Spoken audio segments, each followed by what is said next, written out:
Un choc négatif majeur, c'est ainsi que l'OCDE met en garde aujourd'hui contre une sortie du Royaume-Uni de l'Union européenne.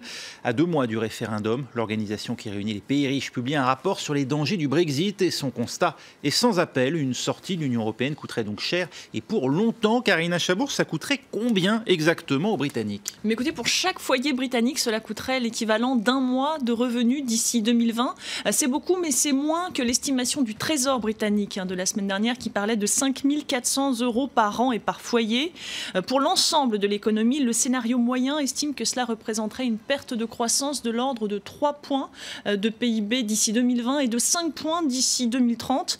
L'organisation parle d'impôt Brexit pour les générations à venir, sorte de fardeau qui ne profiterait à personne. Cela occasionnerait des fuites de capitaux, cela affaiblirait la livre sterling qui est à son plus bas niveau en 12 semaines face au dollar et cela compliquerait la tâche du gouvernement britannique pour réduire ce déficit public qui culmine actuellement, vous le voyez, à 7 points de la richesse nationale. Ça aurait des répercussions aussi sur l'Union européenne? Oui, sur les 41 pays de l'OCDE, mais vous avez raison de le dire, essentiellement sur les 27 autres pays membres de l'Union européenne. Cela représenterait une perte de croissance de l'ordre d'1 point d'ici 4 ans. La seule note d'espoir ou la seule façon d'atténuer, si vous voulez, ce fardeau, ce serait tout simplement pour Londres d'être capable de négocier le meilleur accord commercial possible avec Bruxelles, comme il l'a fait avec le Canada, pour tenter de réduire au maximum les barrières douanières. Mais cela resterait un moindre mal, à en croire Angel Gurría, le secrétaire général de l'OCDE. Je vous propose de l'écouter.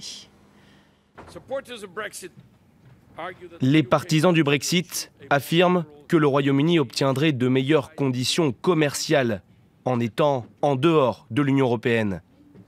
Mais c'est une erreur. Le coût du Brexit serait plus important. Nous n'y voyons aucun intérêt économique. La seule question qui vaille, c'est combien ça va coûter.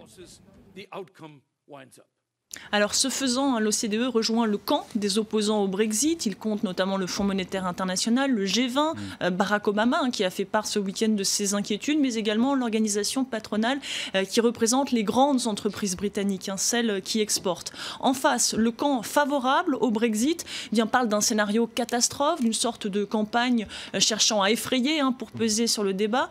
Eux préfèrent mettre en avant le coût de l'Union européenne et en particulier de sa bureaucratie.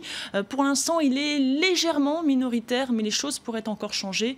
Résultat des courses le 23 juin prochain. Le camp du retrait de l'Union européenne, légèrement minoritaire dans les sondages, mais c'est au coude à coude. Merci beaucoup.